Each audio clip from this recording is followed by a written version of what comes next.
각 이 나라마다 그 인사말이 좀 다르지 않겠습니까? 근데 예전에 종교의 그 자유를 찾아서 이 땅에 온 청교도들은 서로 만날 때마다 이 신앙 고백을 이렇게 나눴는데, 그 신앙 고백의 내용이 이렇습니다. 단 한 번밖에 없는 인생, 그것은 곧 지나가리. 오직 그리스도만을 위해서 행한 모든 것만이 영원히 남을 수 있나니. 이런 고백을 실천으로 옮긴 여러 사람 중에 한 분이 있습니다.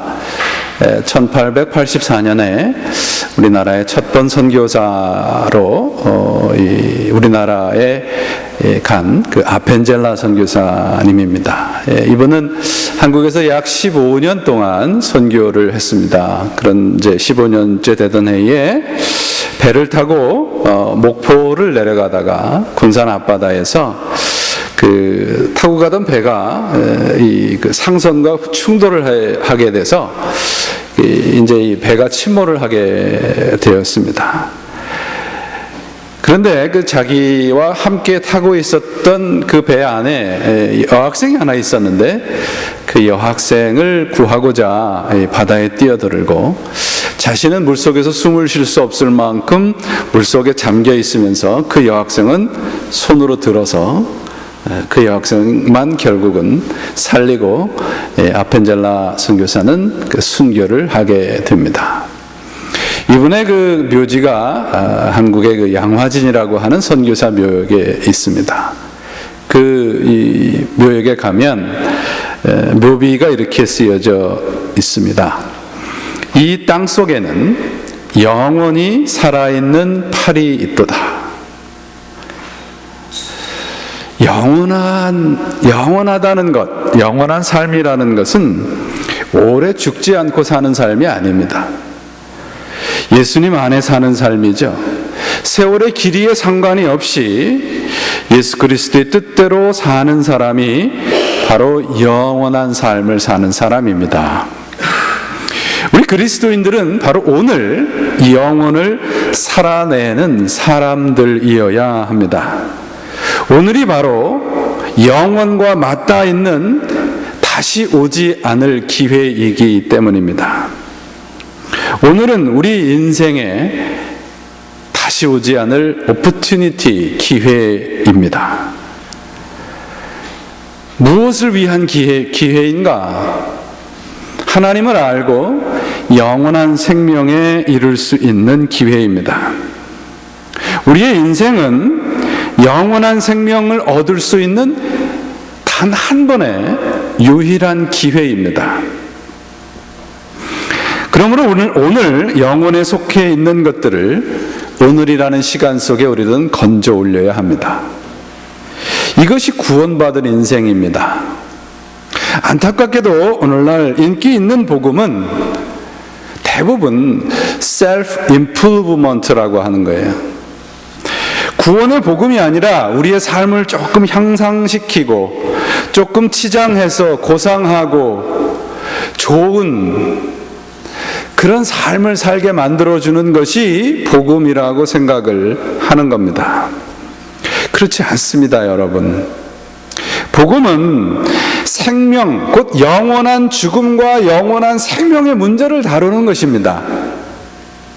우리의 인생은 바로 우리에게 주어진 결코 길지 않은 시간 속에서 영원한 생명을 건져 올리는 시간이냐, 아니면 영원한 죽음을 건져 올리는 선택이냐, 그 두 가지 중에 하나입니다. 지난 주일날 그래서 말씀드렸습니다. 지혜로운 사람이 누구냐? 바로 내 욕망대로 살지 않고 오늘 영생을 건져 올리는 삶을 살 줄 아는 사람이라고 했습니다. 하나님의 말씀을 삶에다 적용하고 사는 사람이 지혜롭고, 내 뜻과 내 욕망에 지배되는 삶이 아닌 것, 내 뜻과 내 삶에 내 뜻과 내 계획이 원칙이 되지 않는 삶이죠. 그래서 믿음은 뭔가 어떤 일을 해서 내 기분을 조금 풀어주고 내 기분을 이렇게 지켜 세워주는 그런 수단이 아닙니다. 그래서 지혜롭게 살라 그러면 오늘 우리들에게 주어진 시간 속에서 하나님의 나라에 속한 것들을 건져 올리는 삶을 살아야 합니다. 그렇다면 어떻게 지혜로운 삶을 살 수 있는가 하는 거예요. 그것은 성령 충만해야 합니다. 우리 그 교회 안에 참으로 이상한 일이 있어요. 그건 뭐냐 하면 가장 중요하고 가장 제대로 알아야 될 것들이 가장 잘못 알고 있는 것들이 많습니다. 하나님, 예수 그리스도, 성령, 그 중에서 성령에 대한 말은 아주 잘 오해가 되고 있고 왜곡이 되어 있는 것이 사실입니다. 우리 잘 아는 대로 사도행전 2장에 보면 오순절 성령 강림 사건이 기록이 되어 있습니다. 그래서 성령을 떠올리면 언제나 오순절 다락방에 임했던 불의 혀같이 각 사람에게 임했던 성령 강림 사건을 떠올립니다. 그 사도행전 2장을 보면 그래서 그 말씀이 불의 혀 같은 것이 각 사람에게 임했다는 것이 사도행전 2장 3절에 기록이 되어 있습니다. 그래서 불을 받아라, 성령을 받아라, 어떤 집회에 가면 입으로 후 불어서 성령을 받으라고 하는 또 그런 목사님들도 계십니다. 자신의 체험이나 사상을 전하는 것이 성령 체험, 성령 충만이라고 생각하는 겁니다. 그런데 이 오순절 성령 강림 사건의 가장 중요한 핵심은 강한 바람도 불의 혀도 아니고 4절 말씀에 기록이 되어 있습니다. 사도행전 2장 4절 말씀이 이렇게 되어 있습니다. 저희가 다 성령의 충만함을 받고 성령의 말하게 하심을 따라 다른 방언으로 말하기를 시작하니라. 표준 세번역으로 읽어봅니다. 그들은 성령으로 충만하게 되어서 성령이 시키는 대로 각각 방언으로 말하기 시작하였습니다. 자신의 뜻과 자신의 생각대로 말하고 살다가 성령이 임하자 성령이 시키는 대로 살았다는 것이 성령 충만의 핵심입니다. 성령이 시키는 대로 말하기 시작했다는 거예요. 무슨 말씀인가요? 주인이 바뀌었다는 거예요. 내 마음대로 내 욕망대로 살다가 성령이 시키는 대로 사는 것, 그 사건이 성령 사건이에요. 요한복음 16장 13절에 보면 성령에 대한 말씀이 가장 정확하고 가장 잘 가르쳐주는 것이 요한복음 14장, 15장, 16장인데요 16장 13절에 보면 예수님이 이렇게 가르칩니다. 진리의 성령이 오시면 그가 너희에게 모든 진리 가운데로 인도하시리니 그가 자의로 말하지 않고 오직 듣는 것을 말하시며. 성령이 충만한 사람들은 성령의 말하는 대로, 성령이 생각하는 대로 생각하고 말하게 된다는 거예요. 그렇다면 성령 강림의 초점이 어디 있습니까? 내 자신의 변화에 있습니다. 성령 강림 사건은 내 마음대로 내 뜻대로 살다가 성령께서 주인이 된 사건이에요. 그러면 내가 성령의 사람인가? 성령을 받았나 안 받았나? 성령 충만한가 안 한가? 어떻게 알 수 있습니까? 내 마음대로 살면 난 성령의 사람이 아닌 거예요. 여러분들이 평생을 믿었던, 몇 대를 믿었던 내 마음대로 내 고집대로 살면 성령 충만한 게 아니란 말이에요. 오늘 본문 말씀을 보시면 술 취함과 성령 충만을 비교를 하고 있어요. 오순절 성령 강림 사건 이후에도 사람들이 성령을 받은 사람들을 보고 새 술에 취했다고 말씀을 합니다. 술에 취했다는 것은 술의 통제 아래, 술의 영향력 아래에 있다는 거예요. 우리의 마음과 의지와 우리의 생각이 무언가 나 아닌 다른 것의 통제력을 받고 영향을 받는 거예요. 그게 술이라는 것입니다. 왜 술과 성령을 비교하고 있느냐? 이 구절을 성령 충만하려면 술을 먹지 말아야 합니다. 성령 충만한 사람은 술을 안 먹는 사람입니다. 이 말씀이 아니란 말이죠. 무엇에 취해 있다는 것은 그것에 의지가 되고 그것에 영향을 받는 거예요. 술에 취한 사람은 술의 영향 아래에 있다는 겁니다. 술을 끊으면 성령 충만하게 된다는 단순한 공식이 아니란 말이죠. 그 다음에 성령 충만하기 위해서 오늘 본문을 근거로 말씀하시는 걸 보면 첫 번째로 술에 취하지 말아야 합니다. 여러분, 술에 취하지 말라고 할 때 이 술이라는 것은 소주나 맥주나 위스키를 얘기를 하는 게 아니에요, 여러분. 그 술은 내 의지로도 끊을 수 있는 겁니다. 여기서 술이라고 하는 것은 내 욕망이에요. 내가 좋아하는 것, 내가 하고 싶은 것, 그것을 위해서 내 마음대로 사는 것, 그게 술 취한 삶이에요. 세상에 취하고 돈에 취하고 욕망에 취하고 명예에 취하고, 이게 술 취한 삶이에요. 내가 좋아하고 하고 싶은 것, 이런 것들로 인해서 인생을 허비하지 말라는 겁니다. 왜 술과 성령을 비교하고 있는가 하면 술이냐 성령이냐 묻고 있는 거예요. 성령 충만하다는 것을 뭔가 종교적으로 신비스럽고 광적인 것으로 생각하지 말으셔야 돼요. 어떤 분이요, 목사님을 찾아와서 심각하게 고민을 이제 토로하면서 상담을 했어요. 이분의 고민은 이겁니다. 제가 정말 성령 충만을 하고 싶은데 너무 간절했는데 늘 성령 충만을 받는데 실패합니다. 그래서 왜 실패하세요? 그랬더니 이분이 제가 체력이 너무 약해서요. 성령 충만을 받는데 왜 체력과 무슨 상관이 있으세요? 그랬더니 부흥회를 몇 번 가보시니까 박수를 얼마나 빨리 치는지 따라가다 도저히 체력이 약해서 못 따라치겠다는 거야. 그래서 목사님, 저는 체력이 약해서 성령 충만을 못 받겠습니다. 여러분, 성령 충만은 이렇게 연출된 한순간의 사건이 아니에요. 성령이 나를 지배하고 성령에 이끌려가는 삶을 성령 충만이라고 말씀을 합니다. 그래서 오늘 본문이 성령 충만하라는 이 말씀이 원문에 보면 현재 시제로 쓰여져 있어요. 계속 진행형이란 말씀입니다. 성령에 대한 오해를 이제 풀으셔야 돼요. 그래서 두 번째 이제 오해를 풀으셔야 하는 단어가 충만이라는 단어입니다. 여러분, 오늘 오실 때 충만해 갖고 오셨어요? 한 반쯤 충만해서 오셨어요? 한 10% 충만해서 오셨어요? 그냥 일주일 동안 다 써버리시고 그냥 MT로 오셨어요? 우리는 그렇게 이해를 해요. 충만이라는 단어를. 반 정도 물이 있으면 50%에서 100% 채워지는 걸 충만이라고 해요. 그래서 영어 성경에도 보니까요, 이 충만이라는 단어를 fill up이라고 번역을 해놓기도 했습니다.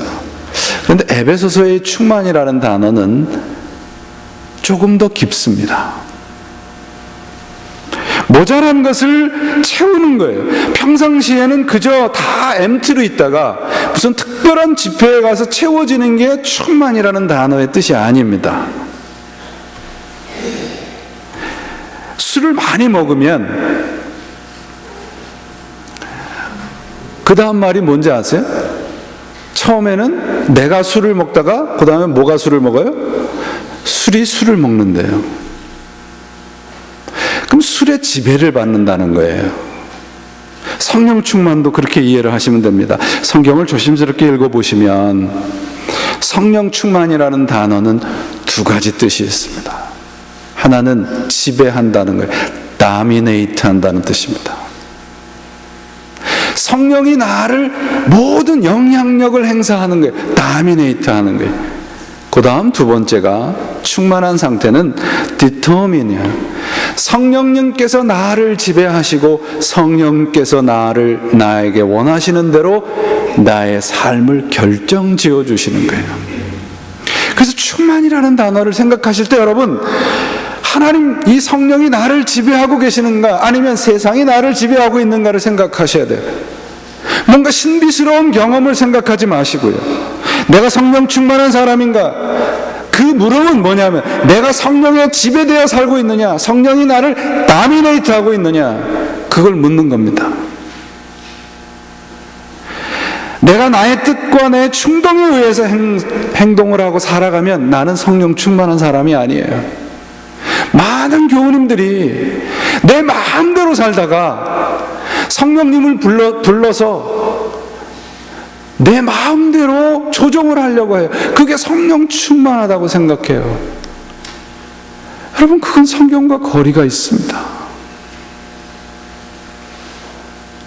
성령님이 우리를 지배하고 나를 그분이 지배하도록 내어주는 상태가 성령 충만한 상태예요. 그래서 오늘 본문을 보시면 술에 취하지 않고 성령 충만한 상태를 세 가지로 얘기하잖아요. 19절에서부터 21절 말씀입니다. 시와 찬미와 신령한 노래로 서로 화답하며 주께 노래하며 찬송하며 감사하며 서로 복종한다. 첫 번째가 하나님을 찬양하는 거예요. 이건 노래가 아닙니다, 여러분. 우리가 갖고 있는 우리 찬송가 여러분 대부분을 보세요. 다 무엇입니까? 곡조를 실은 신입니다. 삶의 고백입니다. 찬양이라는 것은요, 내 기분을 이렇게 들뜨게 하기 위해서 음을 실어서 뭔가를 나에게 의미를 주는 그런 게 아니에요. 찬양은 내 의지를 하나님께 드리는 사건입니다. 그게 하나님을 찬양하는 거예요. 온전히 내 의지를 하나님께 드리는 상태가 찬양하는 사람입니다. 두 번째가 감사예요. 감사란 습관적이지 않은 겁니다. 무덤덤하지 않은 거예요. 무덤덤하고 그런 사람을 뭐라 그래요? 술에 술 탄 듯, 물에 물 탄 듯 하다 그래요. 신앙생활 그런 사람들에게 보세요. 감사가 없어요. 다 당연하다고 생각을 하는 겁니다. 감사한 사람은 오늘 나에게 주어진 모든 것에 범사에 감사한다는 것은 노매너와 감사가 되는 거예요. 세 번째가 감사와 기쁨으로 서로 복종하는 겁니다.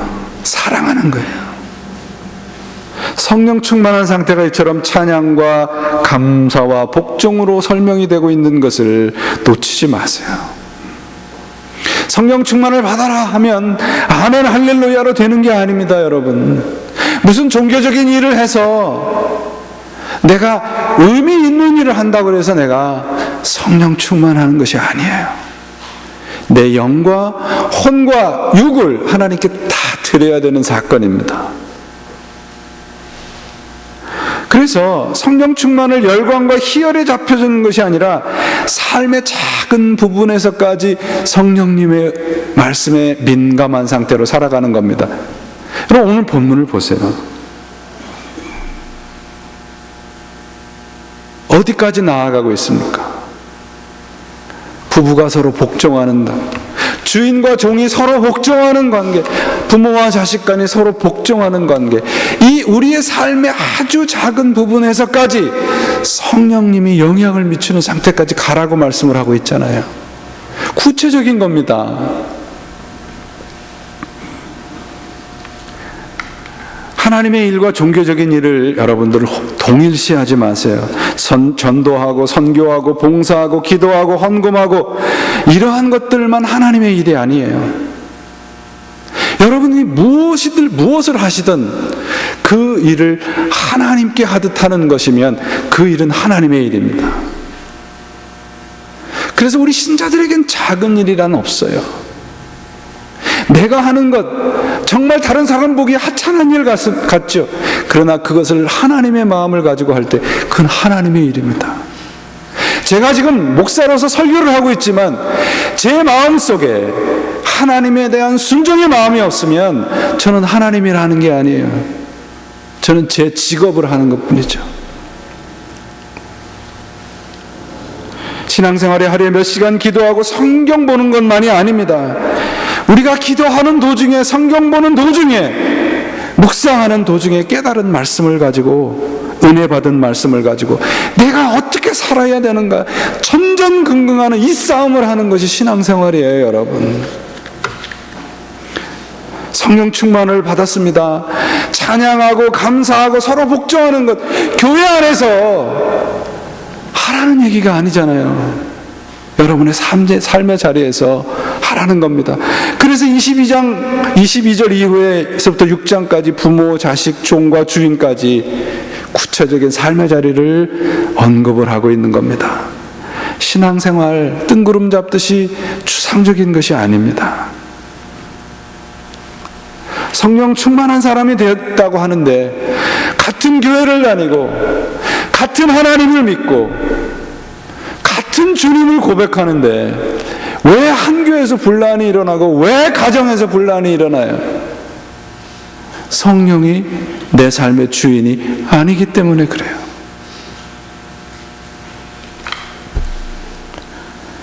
신앙생활은 그래서 섬김과 순종의 싸움입니다. 우리 많이 이 부분에서 넘어져요. 조금 더 높아지고 싶고, 조금 더 남에게 섬김을 받고 싶고, 인정도 받고 싶고, 칭찬도 받고 싶은데 성경은 언제나 우리들에게 순종을 요구를 하는 겁니다. 이 문제에 걸립니다. 그래서 이것을 우리가 교회에서, 가정에서 훈련을 하셔야 되는 거예요. 여러분, 신앙생활 거창한 것 하나님이 여러분들에게 요구하시지 않습니다. 구체적인 삶의 자리에서 남편으로, 아내로, 부모로, 자녀로 어떻게 살아야 되는지, 그 부분에서 우리가 넘어지지 말고 하나님의 뜻으로 실천을 해야 하는 것입니다. 사랑하는 여러분, 오늘은 우리가 예체자교회로 예배를 드린, 창립 예배를 드린 만 10년째 되는 주일입니다. 물론 다음 주일이 창립 기념 주일이기도 하죠. 오늘 말씀을 준비하면서 저는 제 스스로에게 질문을 수없이 해봅니다. 나는 누구 마음대로 살았나? 우리 교회는 누구 마음대로 10년 동안 살아왔나? 무엇에 관심을 가지고 무엇에 취해 살아왔는지, 어떤 것에 취해서 우리는 교회로 지금까지 모여왔는지. 성경은 우리들에게 술 취하지 말라고 말씀합니다. 무슨 말씀인가? 다른 것에 취하지 말라는 겁니다. 오직 성령에 취해 살라는 겁니다. 술에 취해서 내 마음대로 살고 있지는 않았는지, 세상의 인정과 칭찬과 환호에 따라서 그것에 취해 살고 있지는 않은지, 제 스스로에게 지난 10년을 돌아보면서 이 가장 기본적이고 핵심되는 질문을 해보았습니다. 성경은 저에게 두 가지를 물었습니다. 너는 성령의 사람이냐, 아니면 술의 사람이냐? 고민을 하고 있는 저에게 비슷한 고민을 하고 목회를 하는 친구의 목사에게 제가 이메일을 띄웠습니다. 그랬더니 저에게 자기가 놓고 스트러글링 하고 있는 한 기도문을 보내주었어요. 그러면서 우리가 이 기도대로 힘들지만 한번 목회를 해보자. 그 기도가 이렇게 됩니다.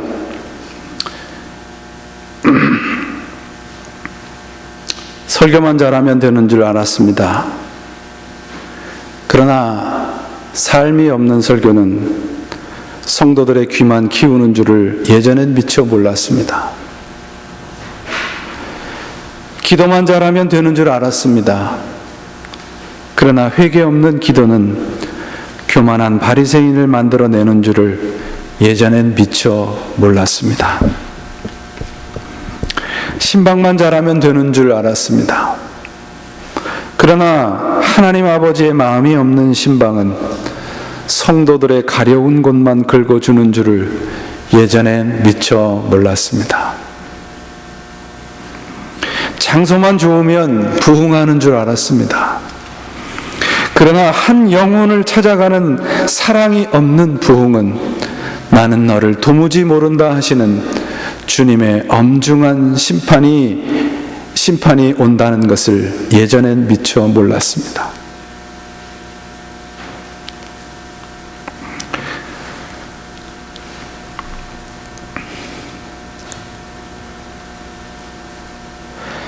삶이 없는 설교를 유창하게 했습니다. 회개 없는 기도를 날마다 중언부언했습니다. 아버지 마음이 없는 신방을 열심히 했습니다. 한 영혼이 귀한 줄 모르는 부흥을 얼마나 원했는지 모릅니다. 설교보다 더 귀한 건 내가 부서지는 삶이었습니다. 기도보다 더 귀한 건 내가 깨어지는 삶이었습니다. 신방보다 더 귀한 건 내가 아버지의 마음을 품는 것이었습니다. 부흥보다 더 귀한 것, 내게 한 영혼을 찾아가는 주님의 발걸음이 있어야 한다는 것이었습니다. 저는 지난 10년을 제 목회를 이 기도에 담아 봅니다. 그리고 주님 앞에 무릎을 꿇습니다. 주님은 말씀합니다. 오직 성령으로 살라고. 무슨 말씀인가 곰곰이 생각해 보았습니다. 왜 그렇게 힘이 든데 성령으로만 살라고 하시나? 성령으로 충분하기 때문입니다. 우리의 삶에 성령만이 우리들에게 임할 때 진정한 부흥이 일어날 것이고 영원한 삶으로 이어지기 때문입니다. 여러분과 함께 기도하며 새로운 10년을 다시 맞이하기 원합니다. 한마디로 우리 모두 영혼을 사랑하는 삶을 삽시다. 먼저 여러분의 영혼을 사랑하세요. 다른 것 말고요. 내 영혼이 지금 하나님께 붙어 있는지, 여러분의 영혼이 세상에 붙어 있는지, 우리 교회가 무엇보다도 한 영혼들을 사랑할 줄 아는 교회가, 그리고 제가 되기를 원합니다. 왜냐하면 여러분, 하나님을 만날 수 있는 길은 영혼뿐이기 때문입니다. 한 영혼을 귀중히 여기시고 당신의 피를 뿌리신 그리스도의 십자가가 이곳에 다시 심어지는 우리 교회가 되기를 바라며 이런 기도를 하면서 저의 설교를 마치려고 합니다. 그리고 이 기도가 우리 교회에, 그리고 여러분의 삶에 도전이 되고 기도의 제목이 되고 우리의 삶의 원동력이 되시기를 바랍니다. 하나님, 세상의 환호나 인기의 함성이 아니라 한 영혼의 영적인 신음소리에 귀를 기울이는 교회가 되게 하소서. 아멘. 기도하시겠습니다.